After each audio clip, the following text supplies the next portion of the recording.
ராஜகாப்பட்டி கிராமத்துல பார்வதிங்கிற பாட்டி வசிச்சு வந்தாங்க. அவங்க அந்த ஆடுகளை வச்சுதான் பொழப்பே நடத்திட்டு இருந்தாங்க. வழக்கம் போல தன்னோட ஆடுகள் எல்லாம் மேய்ச்சிட்டு கிராமத்துக்குள்ள போனாங்க.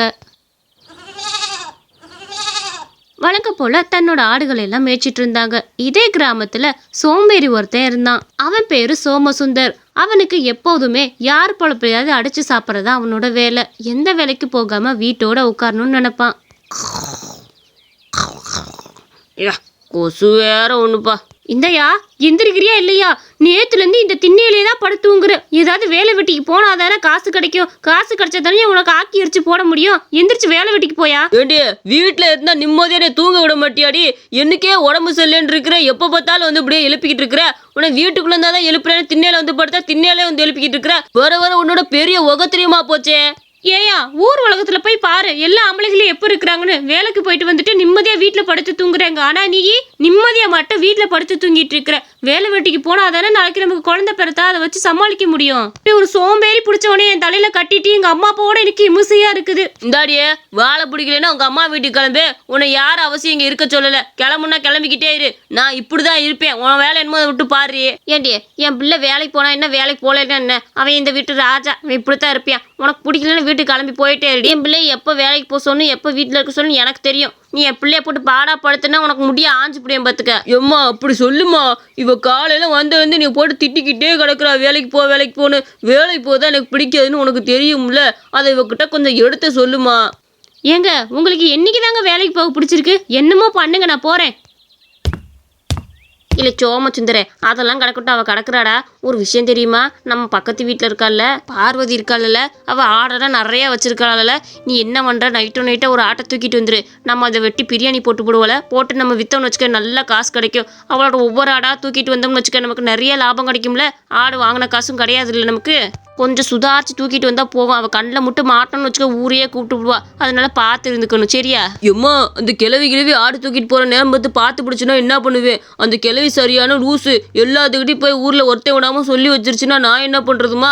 என் மானமே கப்பல் ஏறி போயிடாதா? சரி எதா இருந்தாலும் இறங்கி பார்த்துருவோம். நான் நைட்டோ அந்த பொம்பளைட்டு வந்து ஒரு ஆடை தூக்கிட்டு வந்துடுறேன், சரியா? அந்த மாதிரி சொல்லிட்டு நைட் ஆனதுமே அந்த பாட்டி வீட்டில் போய் ஒரு ஆடை தூக்கலான்னு போனான். இதுதான் சரியான நேரம். இந்த நேரத்தில் யாரும் கிடையாது. இப்போ தூக்கிட்டு போனாதான் யாரும் பார்க்க மாட்டாங்க. இந்த கிழவி வெளியே வர்றதுக்குள்ளே எப்படியாச்சும் தூக்கிட்டு போயிடணும். யாரும் பார்க்கல. அந்த நேரம் பார்த்தா அந்த ஆடை தூக்கிட்டு அங்கேருந்து வேகமாக ஓடிட்டான். காலையில் எந்திரிச்சதுமே அந்த பாட்டி வேலையாக அந்த ஆடுகளுக்கு கஞ்சி தண்ணி தான் வச்சுக்கிட்டு இருப்பாங்க. அட கடவுளே, என்னது இது? ஒரு ஆட்டைக்கானா? ஐயோ, என் ராசியான ஆடாச்சேது எங்கே போச்சுன்னு தெரியலையே. நைட்டை இவனும் கடத்திட்டு போயிட்டானா என்ன தெரியல. எதுக்கு பக்கத்தில் போய் பார்ப்போம். பக்கத்தில் இது மேய்ஞ்சிக்கிட்டு இருந்துச்சுன்னா என்ன பண்ணுறது? அந்த பாட்டி பக்கத்துல எல்லாம் போய் தொலைவி பார்த்தாங்க. எங்கேயுமே அந்த ஆடு கிடைக்கவே இல்லை. ஏம்மா ஈசே, என் ஆடு இங்கிட்டு வந்த மாதிரி பார்த்தியாம்மா? என் ஆடு ஒன்று காணா. என் வாழ்க்கையில் ஒரு ஆட்டை கூட நான் தொலைச்சதில்ல. இன்றைக்கி தான் முதல்ல என் ஆடு தொலைஞ்சு போயிருக்குதுமா. எங்கேயாச்சும் பார்த்தேன்னா சொல்லுமா. இங்கிட்ட எங்கிட்டாச்சும் மேய்ஞ்சிட்டு இருந்துச்சுன்னா பார்த்தேன்னா சொல்லு. என்னங்கம்மா சொல்கிறீங்க?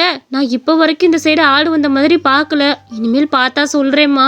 பத்திரமா வச்சுக்கிறது இல்லையா? இப்போல்லாம் விற்கிற விலைவாசிக்கு ஆடு தொலைஞ்சு போச்சுன்னு சொல்கிறீங்க. 10,000 ரூபா 15,000 ரூபா வரும்ல ஒரு ஆடு. பார்த்து வச்சுக்கோங்கம்மா. நான் என்னம்மா பண்ணுவேன்? எப்போவுமே ஆடு தொலைஞ்சு போனதே கிடையாது. அதே சூட்டில் நானும் இருந்து போட்டேன் சரியாக பார்க்காம. என் ஆடு என்னத்தான் ஆச்சோ தெரில. எதுவும் கடிச்சு இழுத்துட்டு போச்சா என்னன்னு தெரில. என்னதான் பண்ணுறது தெரில. கடவுளே.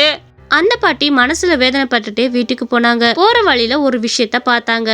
எப்பா சோமசுந்தரு, என்ன நீ ஆச்சரியமா பிரியாணி கடையெல்லாம் போட்டிருக்கிற? ஆமா, நீ தான் ரொம்ப சோம்பேறியாச்சு. எந்த வேலைக்கு போக மாட்டா கடை போட்டிருக்கிற? சோம்பேறியா இருக்கவங்க எப்பவும் சோம்பேறியாவே இருந்துருவாங்களா? எங்க அம்மா எனக்கு ஆடு வாங்கி கொடுத்துச்சு. அதுல வெட்டி பிரியாணி போட்டுட்டு கடையா போட்டு உக்காந்துக்கிட்டேன். இதுல என்ன இருக்குது உங்களுக்கு பொறாமைனா போமாங்கிட்டு ஏன்ட்ட வந்து இதெல்லாம் சொல்லிட்டு இருக்க கூடாது. ஏப்பா சோமசுந்தரு, நான் உன்னை எதுவுமே சொல்லலப்பா. என்னோட ஆடு ஒன்றை காணா. அதை தொலைவிதாங்கிட்டு வந்தேன். அப்போதான் பிரியாணி கடையை தற்செயலாக பார்த்தேன். அதனால தான் கேட்டேன். அந்த மாதிரி கேட்டுட்டு அந்த பாட்டியும் அந்த இடத்த விட்டு கிளம்பி போயிட்டாங்க.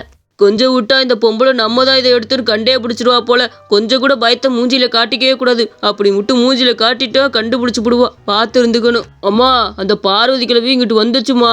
நான் பிரியாணி கடை போட்டிருக்கதை பார்த்துட்டு அப்படியே ஆச்சரியப்பட்டுச்சு. என்ன நீ எப்பவும் சோம்பேறி பையமா இருப்ப, பிரியாணி கடை போட்டிருக்கேன்னு அதுக்கு ஒரு சந்தேகம் வந்துருச்சுன்னு நினைக்கிறேன். அதோட ஆட்டத்திலிருந்து நம்ம தான் கண்டுபிடிச்சிருமோ. இல்லை சோமசுந்தரே, அதெல்லாம் ஒன்றும் இல்லைல்ல. உன் முகத்தில் பயத்தை காட்டுறது நிப்பாட்டு. நீ பயத்தை காட்டினாலே அவள் ஈஸியாக கண்டுபிடிச்சி போடுவா. எதுவுமே நடக்காத மாதிரி இல்லை, அதுவே போயிடும். சரி இன்னைக்கு நைட்டு போய் ஒரு ஆட்டை தூக்கிட்டு வரல. ஆமாம்மா, இன்னைக்கு நைட்டு போய் ஒரு ஆடை தூக்கிட்டு வந்துடணும், பெரிய ஆடா தூக்கிட்டு வந்துடணும். நாளைக்கு கொஞ்சம் நல்ல வியாபாரம் அப்பதான் பார்க்க முடியும் பார்த்துக்க. நல்ல ஒரு கெடா ஆடு அங்க இருக்குது, அதை தூக்கிட்டு வந்துடுறேன் நாளைக்கு. சரில பார்த்து தூக்கிட்டு வா, அந்த பார்வதி கண்ணில் இல்லை பட்டுறாம தூக்கிட்டு வா பார்த்துக்க. நேத்தே உன்கிட்ட சந்தேகப்பட்ட மாதிரி கேட்டிருக்கிறானால பார்த்து இருந்துக்க. அத்தை இதெல்லாம் தப்புங்க அத்தை. என்ன வேலை பண்ணிட்டு இருக்கீங்க ரெண்டு பேரும்? ஒருத்தவங்களோட ஆடை திருடி அதில் பிரியாணி போட்டு சம்பாதிக்கிறீங்களோ? உங்களுக்குலாம் வெக்கமா இல்லை? இதே உங்க ஆடை திருடி அவங்க பிரியாணி போட்டா உங்களுக்கு எப்படி இருக்கும்? உங்களுக்குலாம் மனசாட்சியே இல்லையா? அந்த பாட்டி கஷ்டப்பட்டு இந்த வயசுல உழைச்சிட்டு இருக்காங்க, அவங்கள்ட்ட போய் இந்த வேலையெல்லாம் பார்த்துட்டு இருக்கீங்க. இந்தாடியே ஒட்டு கேட்டுட்டு வந்தியாக்கும். உனக்கு என்னடி உன் வேலை என்னமோ அதை மட்டும் பார்த்துட்டு போ. எங்களுக்கு எப்படி சம்பாதிக்கணும்னு தெரியும். என் பிள்ளை எப்படியோ சம்பாரிச்சு உனக்கு கஞ்சி காய்ச்சி ஊத்துறான்ல, அது வரைக்கும் சந்தோஷப்படு. உனக்கு என்ன வேலை கொடுத்துருக்குமோ அதை மட்டும் செய்யி. இங்க பாரு, இந்த விஷயத்தை யார்ட்டையா போய் சொன்னேன்னு வச்சுக்க, அப்புறம் நீ என் கூட வாழவே முடியாது. வாழா வெட்டி அவங்க அம்மா வீட்டில் தான் இருக்கணும். போகும்போது இந்த இடத்த விட்டு.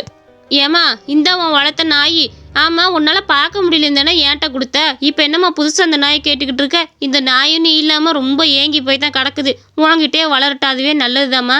இல்லம்மா, உனக்கு விஷயம் தெரியும்ல, நைட்டோட நைட்டா வந்து எவனோ ஆடை தூக்கிட்டு போயிட்டு இருக்கிறான். அவனுக்கு எப்படியாச்சும் கண்டுபிடிக்கணும். இந்த நாய் இருந்தா எனக்கு கொஞ்சம் உதவியா இருக்கும்லம்மா, அதுக்காக தான் நாயை கேட்டேன். இன்னைக்கு அந்த திருடனை எப்படியாவது பிடிச்சிருவேன்.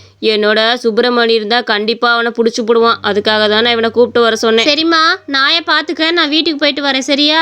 எதுக்கும் ஆடுகள் எல்லாம் பத்திரமா பார்த்துக்க, கண் விழிப்போட இரு, அப்பனத்தான் பார்த்துக்க முடியும் பார்த்துக்க. அந்த மாதிரி சொல்லிட்டு அவங்க மகளும் அங்கேருந்து கிளம்புனாங்க. இந்த பாரா சுப்பிரமணி, எவனோ ஒரு களவாணி பையன் வந்து நம்ம ஆட்டை தூக்கிட்டு போறியான்.